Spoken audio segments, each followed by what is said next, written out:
So hi guys, welcome back to my mini blog. I hope सब अच्छे होंगे, मस्त होंगे और स्वस्थ होंगे। तो ये था मेरा दिवाली के बाद का गोवर्धन पूजा वाला जिस दिन गोवर्धन पूजा थी तो उसी के दिन हमारे घर में आ रहा था छोटा सा प्यारा सा कन्हैया।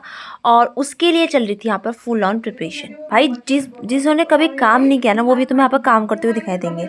सालू ने आज तक भाई कभी कोई काम नहीं करा, किसी के लिए काम नहीं करा। जब उसका मन होता है काम करती है, और लेकिन उसने बिल्कुल इस तरह से काम किया है कि क्या ही बोल सकते हो। तो ये मैं सालों की गई थी यहाँ पर डांस क्लास, क्योंकि मेरे को यहाँ से कुछ सामान वगैरह लेना था, मतलब डीजे वगैरह लेना था। इसी के साथ हमारे गेट में लग चुका था वेलकम। वेलकम की बिल्कुल स्वागत, हमारी तैयारी चल चुकी थी। और अंदर का जो काम कर रहे थे वो सालू, गीतिका और साथ में हिमांशु सब मिलके कर रहे थे। तो इनकी चल रही थी फुल ऑन वर्क। और इस तरह से भाई फूलों से तो मतलब इस तरह सजाया जा रहा था जैसे राम जी हमारे घर में आ रहे हो।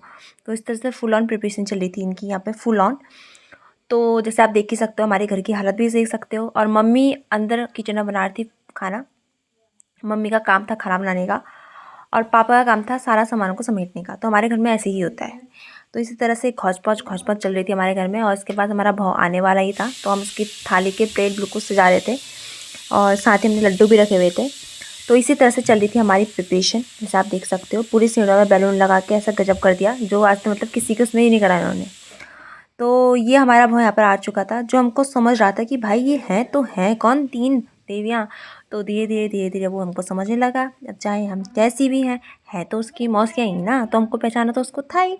तो हमको फाइनली पहचान गया कि हम इसकी मम्मी मेरी मौसियाँ हैं। तो धीरे धीरे हमारे साथ आने लग गया, घुल मिल गया। तो इसी तरह से फुल ऑन मस्ती भी उसने की हमारे साथ। तो ये रहा हमारा ब्लॉग। अगर आपको अच्छा लगता है आपको लाइक करना है, शेयर करना है, सब्सक्राइब करना है।